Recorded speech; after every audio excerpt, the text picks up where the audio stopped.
My talk is going to be focused on prevention, but also on some of the other literature on treatment using injectables. Let's see, I'll have to just move this. Okay, so what I'll do is, as I'm starting the session, just maybe discuss briefly why we might use or need these products, talk about the most advanced candidates in the area, and then I suppose really the crux of my talk about adherence and tolerability of the products, and then just a very brief look towards the future beyond injectables to long-acting antiretroviral delivery systems. So number one, why do we need long-acting injectable antiretrovirals? Well, we've got plenty of tablets. And for those of us who've been working in the field for a couple of decades, the possibility and the reality of being able to give people one tablet once daily is a huge paradigm shift. But nevertheless, it's not for everyone. I think as clinicians, we all know that even with once daily dosing, adherence to antiretrovirals can be variable, and this then can lead to treatment failure and resistance. There are certainly special populations who have particular challenges in taking antiretrovirals orally. They may involve individuals with drug or alcohol issues or psychiatric illness.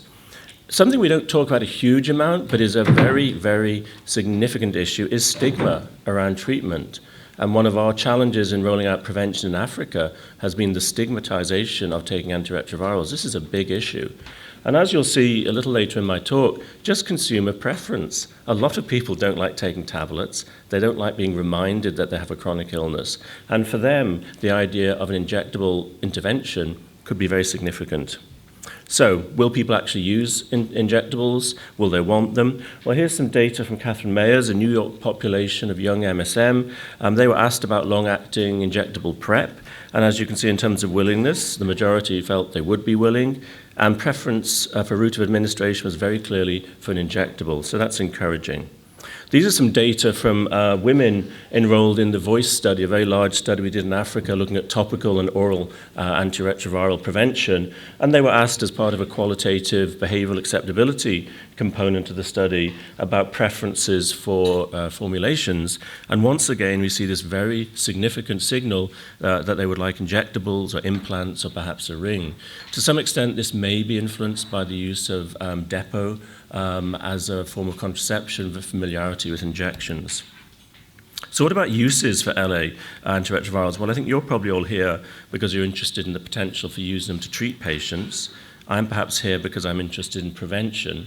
And when we talk about prevention, I think we talk primarily about PrEP, pre-exposure prophylaxis. But thinking about it, this could be an ideal solution for post-exposure prophylaxis and perhaps even in the mother-to-child transmission space. As a consequence, the development of the two lead candidates, which are cabotegravir and rilpivirine, are really undergoing parallel development both for treatment and prevention, as you'll see in a minute. So what are the candidates? Well, before I get to them, what are the requirements for LA-ARV? Infrequent dosing. It's no good if you have to give it once a week. I think a minimum of 2, hopefully 3 monthly injections is what's required. A practical injection volume. The whole field of injectables revolves around products that have extreme potency, so you need relatively little volume. If you have a drug, let's say tenofovir even, you just couldn't formulate it as a nanosuspension with a long enough period of use.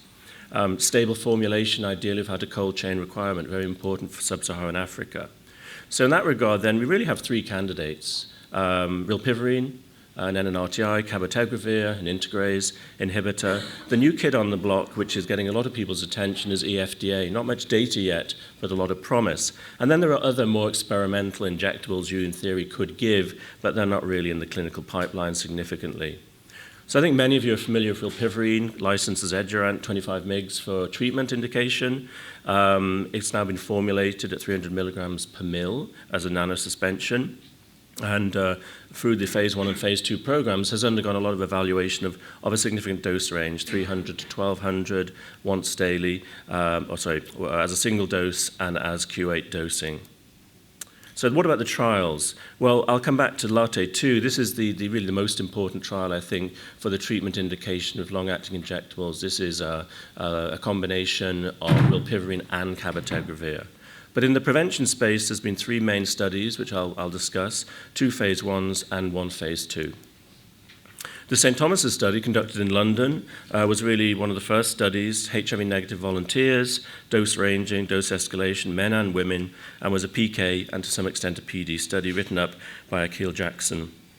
So here's what we are all aiming for. This is the PK curve, looking at the dose escalation over time on the x-axis. And you can see, unlike many PK plots where we're looking at days, this axis spreads into weeks and months. And you see this really dose-dependent, prolonged PK exposure going out, in this case, to 80 days. But as you'll see shortly, it can be much longer than that. A study we did in my unit at Pittsburgh was a similar type of study.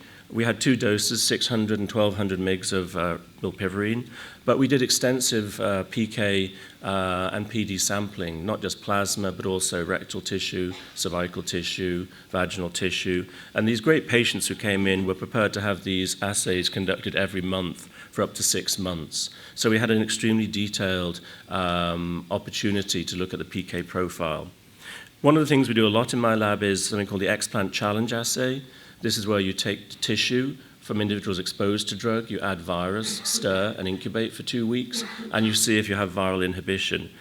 So this is baseline levels of viral replication at time 0.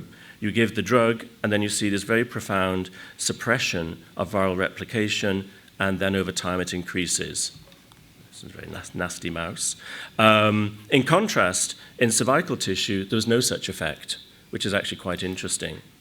When you actually look at the PK-PD integrated analysis, here we're looking at, from top to bottom, the relationship between the amount of virus in the explant supernatant with the level of drug in tissue, fluid, and plasma. You can see there's a very nice correlation. More drug, less virus. Exactly what you want to see. But here we have the vaginal tissue, completely different. No relationship at all.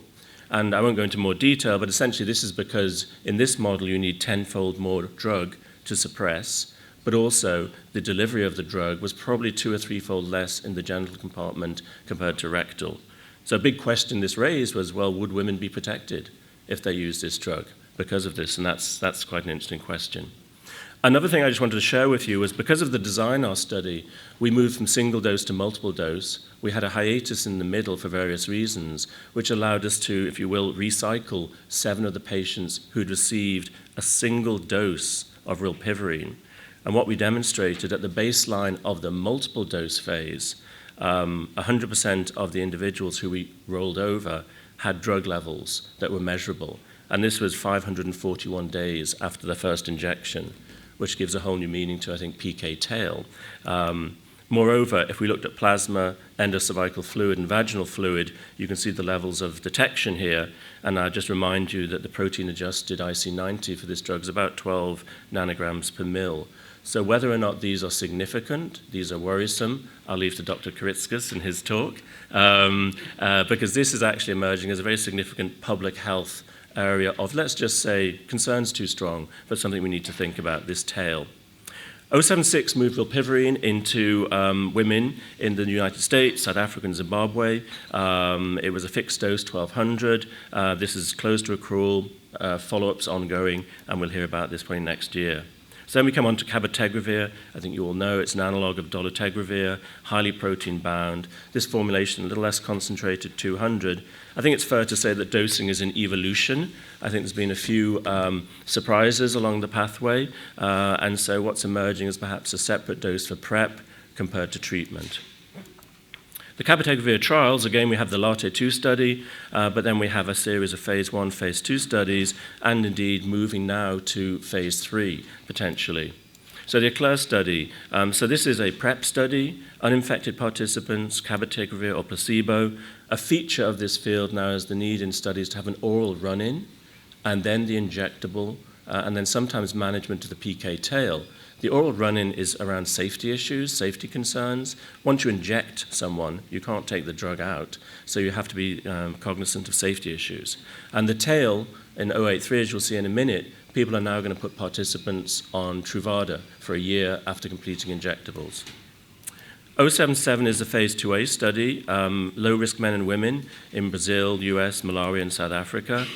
2 cohorts exploring different dosing, a fixed dose of 800 every 3 months, and then a loading strategy followed by 8 weekly dosing. Again, this is another study which is finished enrollment and is just winding up and will be in analysis soon. This is very complicated for 9:15 in the morning, but this is the sort of blockbuster HPTN 083 study. This is a non-inferiority study of Truvada versus cabotegravir. Very complex, double dummy, blinded. There's the oral phase once again. There's then the treatment phase with the injectable product or placebo, and then, as I mentioned before, oral follow-up with Truvada. This study is about to start. It's going to be a very large study, several thousand people. It'll be interesting to see what we see, tablets or injectables, which will be better. Treatment trials. Well, this is the main one, the LATE-2 study. This was treatment-naive individuals who were enrolled into the study. They had an induction period with cabotegravir, abacavir, and 3-TC for 23 weeks. And then if they were appropriately virally suppressed, they were randomized to two doses of cabotegravir and rilpivirine, or randomized to continue treatment. EFDA, soy sauce. I guess everyone knows the story. This was a product which was derived originally from soy sauce, rather surprisingly. Extremely potent nucleoside. 10 milligram dose associated with 1.64 log reduction in viral load. Thought to allow for once weekly dosing. Half-life very extended, 103 hours. An appropriately formulated long-acting product might actually last for a year. So this could be the game changer for long-acting PrEP, I think, and I believe Merck are already thinking about an Implanon-type implantable delivery system. Okay, so this is what I was meant to talk about, now that I've told you all about the background of these products. Adherence and tolerability. So let's look about adherence. Well, I think there's some caveats. These products are really only in phase 2 at the moment. And as we all know, phase 2 trials are somewhat artificial in terms of encouraging adherence, visits, and follow-up. What will happen in the real world, I think, might be quite different. And I think, although this is just a hypothesis, in the real world, people requiring these drugs for treatment might be more adherent than individuals being given these products for prevention. This is just a qualitative interview from the LATE-2 study. I'm not going to read it all, but look at the highlights. You don't have to worry about anything. You get a normal life. You get the shot and it's over. You can basically forget it. And I think this is something as clinicians we don't often have a voice for. We sort of think, well, you need these drugs, just take them. But this is the voice of the consumer telling you he doesn't want to take tablets and he wants to forget about his illness. As a surrogate for adherence, I think we can look at the results of the LATE-2, week 48 results. This is the proportion undetectable. And if you compare the Q4, Q8 combination injectable versus oral, really there's not much to distinguish, implying to me at least that there was fairly reasonable, comparably adherence to these products. I think we know more about tolerability that's worthwhile talking about. In our study, people actually were fine with injections. There was initial worry that giving 2 mil intragluteal IM injections was not going to be great, but people came back for all their injections. Surprisingly, perhaps to the men, but not to the women, anxiety was less among the women than the men.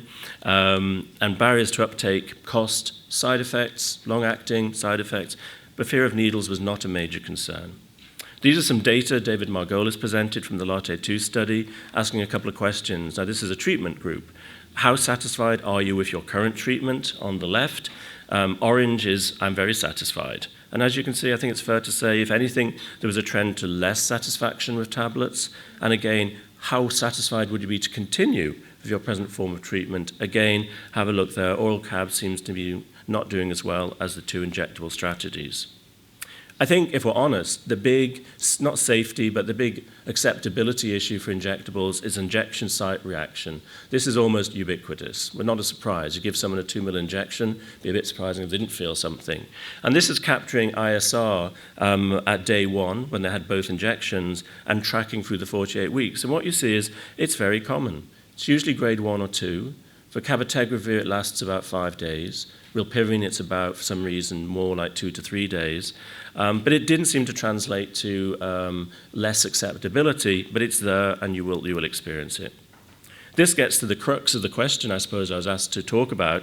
Well, when you think about oral therapy and long-acting injectable, how do you feel about these parameters? You may or may not be able to see at the bottom, but side effects, demand, convenience, flexibility, lifestyle, easy, difficult. And again, look at the orange, more satisfaction. The yellow, I should say really yellow.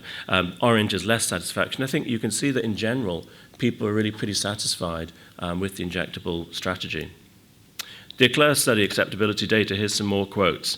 I think this gets into the realm of sexual health and sexual desire. People don't really like taking tablets, number one. They don't necessarily want to think about taking tablets when they're thinking about having sex. And this gentleman from San Francisco is saying, long-acting injectables allows him to be spontaneous. He doesn't need to take pills for a week before he has sex, and so on. This is another guy. I think he's basically telling us that it does make a big difference, and we wouldn't have to persuade people very hard to do this to make the switch from oral Truvada to an injectable. So then, just to wrap up, I've sort of gone through a bit of a background on the products, a little bit about acceptability, adverse events associated with them. What's coming down the pike? Well, it's probably implantables. It's very interesting data from a group in Los Angeles. This is a tenofovir alafenamide silicone implant. You can pop this in. It's only gone into dogs so far, but the PK profiles and the PK release was pretty impressive, allowing perhaps a year's activity from an implant. This is a product we're working on with my colleague in San Francisco, Ariane van der Straten. Interesting thing here, this is a biodegradable implant. So you can pop it in, it will release drug, and then it will just biodegrade. So to summarize, LA antiretroviral therapy being developed for both treatment and prevention indications. The acceptability profile, I think, definitely supports further development of LA antiretrovirals. I think both will move forward for treatment. I didn't go into it in any detail, but rilpivirine will probably not advance for the prevention indication, and Dan may tell you a little bit why that is, but there are issues around cold chain requirements, genetic barrier to resistant, it's an NNRTI, and it was enough really to stop further development of it for that indication. And I do think perhaps the most important thing is this kind of approach could really help in destigmatizing the use of antiretroviral therapy. It's very private, no one need know, and it may help individuals with adherence challenges. I think the downside is nowadays, in most clinics, well-controlled patients seen twice a year. If we have injectables which have to be given every month or every 2 months, there's going to be a whole area of operational activity that will need to happen. But that's, I think, for others to sort out. That can be sorted out. So I'm just going to end by thanking my colleagues at ViiV and at Janssen who provided me with information. Thanks for your attention.